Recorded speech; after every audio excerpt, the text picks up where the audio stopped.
Most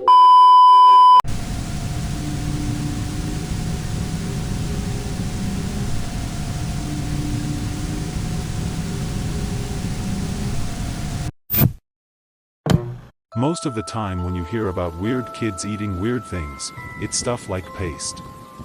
Not silica gel packets, but, growing up, that's exactly what my childhood best friend Ellis would do each day. I still remember the day that we first met in grade 1. I was sitting out in the schoolyard during recess, on the one day that my mom forgot to pack me a snack. Ellis saw me without anything to eat and, without me even asking for anything, handed me a packet of salted pretzels. I smiled awkwardly, stuffed it in the bottom of my school bag and then told him apologetically that I don't like pretzels. We both started laughing and the friendship grew from there. Ellis shared a lot of interests with me. In that we were both geeky and bookish types who loved sci-fi movies and fantasy novels. We would spend hours talking with each other about our favorite fictional characters. You know, the packet says not to eat those, I told him gingerly one lunchtime as he munched away on the moisture-absorbing silica crystals. I pointed to the print saying warning, do not eat on one of the synthetic sachets which were included in most snack packaging. It's fine, he said, tipping the sachet back into his mouth. It's actually harmless. They only put that 'cause it's a choking hazard, and I know how to chew. Unfortunately for Ellis, his unconventional snacking habit didn't go unnoticed in our grade. It didn't take for long for other students to notice him eating the silica gel packets and begin making up taunts and jeers about it. He's eating that gross white powder stuff, laughed one bully, standing over poor Ellis. What a freak. Yeah, Martian boy, do they eat gel packets back on your home planet? A girl laughed, waving her hand in front of his glasses. I made some science chemicals in the chem lab today, you should drink those too, nerd. Jeered another bully, gawping at the discarded preservative sachet. This continued over the years of our friendship, befalling Ellis several times a week. They would come over and start giving him hell the second they saw one of those small blue gel packets being pulled out a lunchbox. Ellis was also much nerdier looking than myself, with thick glasses and a wispy frame, which further added to him being targeted, but despite all this abuse, Ellis wasn't swayed from his maligned habit. He kept eating those silica gel pouches, chewing them more anxiously, scarfing them down before the bullies saw, or consuming them secretly in the bathroom. Each time that the bullies came over to degrade my best friend, I would avert my gaze, make myself quiet and try not to attract their attention as they laid into Ellis. It was clear from my behavior that I was embarrassed by my friend's eating quirk.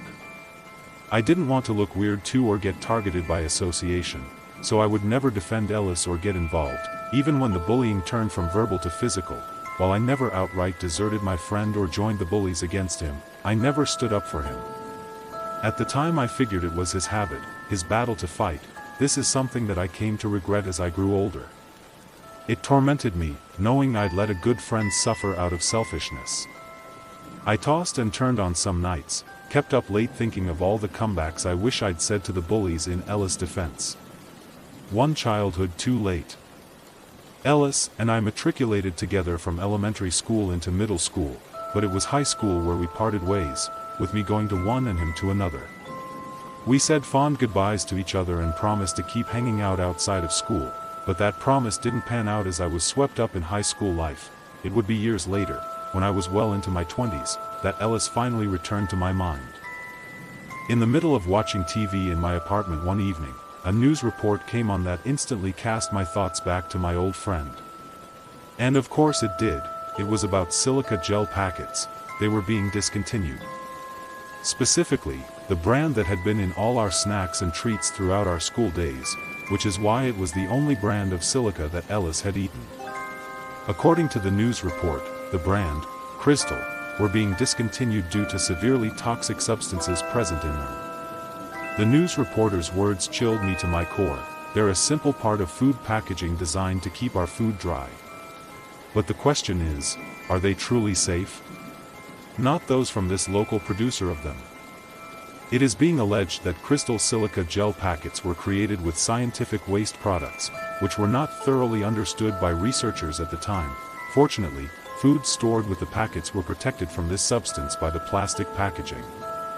It is also not harmful in trace quantities. However, we urge anyone who has accidentally consumed this silica gel and is experiencing health issues to contact 9 News. Switching off the TV, my blood ran cold for Ellis. That surely didn't bode well for his health. That poor kid had eaten several of those sachets every day for his entire childhood. If they were worried about someone eating an odd packet here or there, what would all that do to him? After all, those sachets were allegedly made from discarded waste products, a byproduct of scientists studying crystallization. Apparently those crystals had vastly more absorbency than normal silica crystals, which is why the company used them to cut corners, but there had to be a trade-off somewhere. A terribly sad thought dawned on me as I wondered if my old friend was even still alive. He could have died from this poisoning during the 15 years since I'd seen him, and I'd have no idea. Pulling out my phone, I gave him a quick search on Facebook. And there was his profile. While populated with few friends, his page looked like it had at least had some activity until earlier this year. The most ominous thing, though, is that there were no profile pictures of him on the page. Instead, he just used various fictional characters' pictures. His current profile picture? A picture of the Wampa ice monster from Star Wars. And he'd updated that just a few weeks ago. Well, at least his love for geeky movies hadn't changed. I went to bed that night reassuring myself that my old friend was probably fine, and that if he was dead he wouldn't be updating anything on Facebook. I still couldn't bring myself to reach out to him, but was content knowing he was likely fine. Still, those same nightmares of regret over failing to stick up for him returned to me that night. I saw those same bullies, and was silent as they ripped into him over his habit, one which I know may have cost him his health. However, my torment wouldn't stay confined to nightmares for long. The following Monday, I was leaving my office and getting in my car. Just when I was about to shut my door, I caught a glimpse of something over by a pillar in the car park. Something shiny and jagged, like crystals. Like an entire body of crystals. I spun my head around to get a closer look, but it had already ducked back behind the pillar. Right then probably would have been the best time for me to investigate what I saw. But instead, I dismissed the strange sight as a passerby's reflection in a chrome car, and pulled out of the parking lot. I didn't see the crystal creature in my workplace parking lot again. But this didn't bring me comfort because, instead, I now started seeing it on my various car rides back home. First on the street outside my office building, then at the intersection further down the road, then at the bus stop past the intersection, then in an alley further into my route.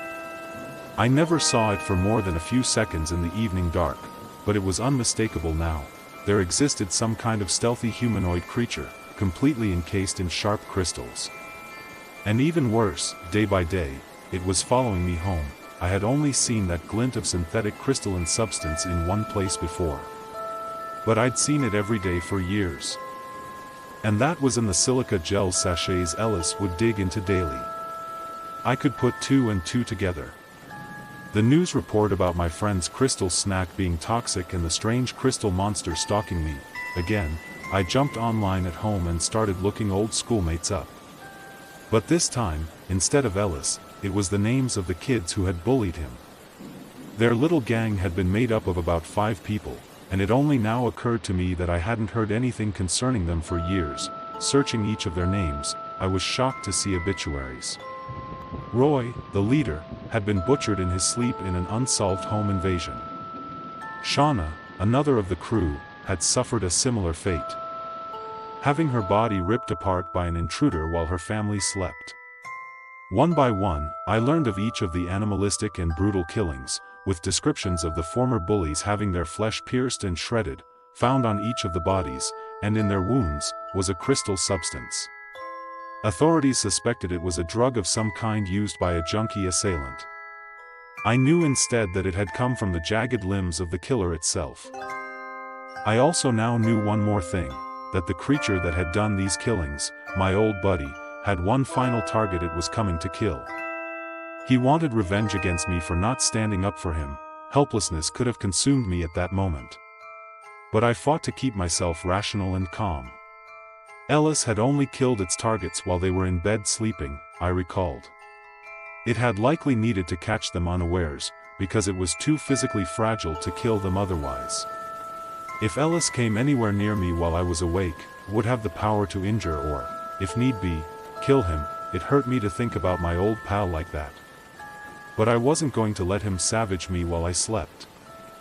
Interrupt my guilty nightmares about him with a real one. That night, I reinforced the door to my apartment with multiple locks and a security alarm. I also made the doorman aware of a deformed intruder which may attempt to force its way up to my apartment, leaving out the part about it being a literal crystal monster, of course. Finally, I left a baseball bat near my bedside table. One hit from that would turn my vengeful monstrified friend into a pile of glass. I don't know how I managed to doze off that night, knowing what lay outside coming to kill me. But I somehow did, revisiting my standard regretful dreams. This time, I was one of the bullies, joining in on insulting Ellis. In his eyes, I might as well have been. Suddenly, I was startled awake by the sound of a cupboard door slamming. It was my closet door. I looked up, eyes groggy in the lamplight, and finally saw him up close. Ellis, the creature was horrific, composed of flesh warped into numerous white crystal shards jutting from his body at all angles, as if he'd been frozen in ice stalactites. But these would never melt off. Underneath the translucent white, I saw nothing of his long encased, original body. As it approached my bed, I tried to put my plan into action. But my bat was only knocked to the ground by my shaking hand.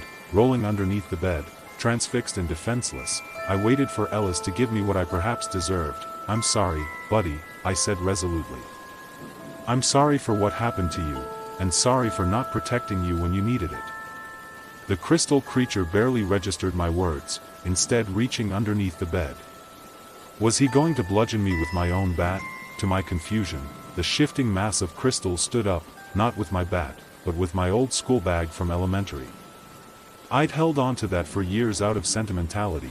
Realization began to dawn on me as its jagged hand rummaged in the bag before pulling out a very old packet of pretzels. Those sharp hands tore the packet apart with ease, scattering pretzels on the ground, and plucked it out, the last crystal silica gel sachet in existence. I watched with awe as it shoved the sachet's contents into its mouth, like Ellis had every recess, and munched it with crystal shard teeth. This entire time, it had wanted that discontinued silica sachet, not to violently kill me like Ellis bullies. He'd never considered me one of them after all. With his one purpose sated, this unearthly being my friend had mutated into shambled backwards. Then, very suddenly, it dove out of the open bedroom window it had entered through. A second later the sound of shattering glass echoed from the ground. All that was left of him below was a mass of crystal shards and flesh chunks. I went back to sleep that night and slept well for the first time in a long time. Safe, and forgiven.